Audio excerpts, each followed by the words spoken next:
Welcome to another exciting episode at Big Dew Tints. Now, today we are removing a wrap. Currently the car is orange, and when the wrap comes off, it is grey. Beautiful. Now, I get asked quite often about removing wraps. I don't really do a lot of them because most people, when they get a wrap done, they like to keep it on there. But there was always those opportunities where people want to buy a car and they look at it and they go, oh, it's wrapped. That's fine, I'll buy it and then I can take it off. Now, it's a simple process to remove wrap, pretty much. All you need is some heat and some fingers and some patience. Now, ideally, a warm environment will make it easier to remove. If it's not warm, perhaps a heat gun will help you. If you haven't got a heat gun, a hairdryer will do the trick. Basically, you just want to warm the material up so it softens the material and softens the glue to help it peel off a little bit nicer. This will also protect the paint and lacquer from underneath from any of that coming off with it, which can happen. Now, from a removal points of view, people ask me about how long will it take, what I expect, this kind of thing. If I haven't installed the material, I don't know what the body likes underneath. And potentially the new owner of the vehicle doesn't know what the bodywork is like underneath. Now, it could have been that the vehicle's had some light damage, and rather than them go for a respray option, they've gone for a wrap. So what they've done is they've maybe repaired the area with filler, fiberglass, whatever, and then wrapped over it, and it looks great. So the new owner, then removing the wrap, doesn't know about this, so when they take it off, they've then got potentially one or multiple areas that need to be then painted. So, I always make sure I tell people that whatever's underneath the paint, underneath the wrap, is down to you. Whatever happens once it's removed is down to you. For example, as well, so if the wrap is on for a very long period of time, or it's maybe a cheap wrap, you can pull off the lacquer with it.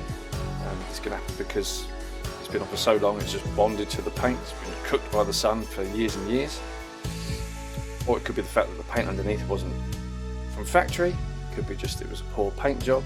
It could be that it had maybe lacquer peel originally and the wrap's survived on it, and then when you peel the wrap off, you can take the paint as well. So from a business point of view, I don't take any responsibility or liability for anything like that because it just doesn't make sense. It's just bad business. I'd rather not take it off. Now also, if it's been wrapped, we don't know the quality of the installation. So during installation, as a wrapper, we'll use things like knifeless tape. Sometimes that's not an option, or some installers just don't bother and they will cut the vinyl on the car. This is fine if you've got a very skilled hand and you've got practice, but sometimes that's not the case. And they can cut through the vinyl and the paint. So when you remove that piece of vinyl, there's a nice gouge in the paint that's there. And it can look really ugly sometimes, and that can obviously increase the chance of rust and just other stuff. It just got right the way through to the metal. You never know. These things are just a mystery sometimes until you take it off. Now, people ask me about how long it takes to remove a wrap. And me personally, on my own, it takes me about a day for an entire car, just because it takes the skin off my fingers. It's mind-numbingly boring, and quite often you need to do things like perhaps taking off door handles, or like this mirror, for example. It's completely around there. So it would be handy to have that removed, and sometimes it's an option. There's things that can slow me down as well. If it's been really well installed and it's perhaps really well tucked, you maybe take something off there. Lots of things like that. So when I quote people for removal, I always keep it open-ended, but a day is probably rule of thumb. A wrap that's been on for a really long time doesn't come off in nice, smooth sheets. It will come off in teeny tiny little pieces.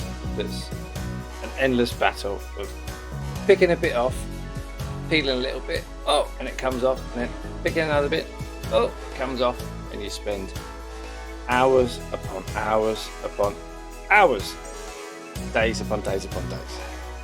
These are the type of jobs that I would casually avoid.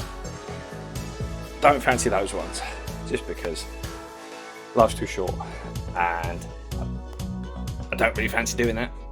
It is nice on a wrap like this. This vehicle's a year old, so I know the wrap's only been on for a year maximum. As far as I can tell, it's been well installed in the most of it, and It's not having any glue really particularly left behind.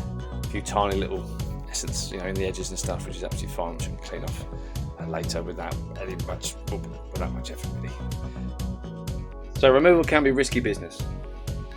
It can take the paintwork off, depending on the material and time spent on it. It could take me a day, it could take me 2 days, it could take me 3 days. Potentially you could remove the wrap and all the glue stays on the paintwork, which means a long time of rubbing adhesive remover into the adhesive to get it off. This in turn can affect the paint underneath, because whether it be obvious or more microscopic, you're rubbing little scratches all over your paint using microfiber towels and whatever else materials you need to get the glue off. So when you're removing a wrap, you're getting somebody else to remove the wrap. Consider some of these things before just jumping in, because maybe the wrap's not that bad. Think about how long you're going to keep the car for. A lot of people are like, oh, I'll remove the wrap, and then they sell it in a couple of weeks' time. All these things to consider.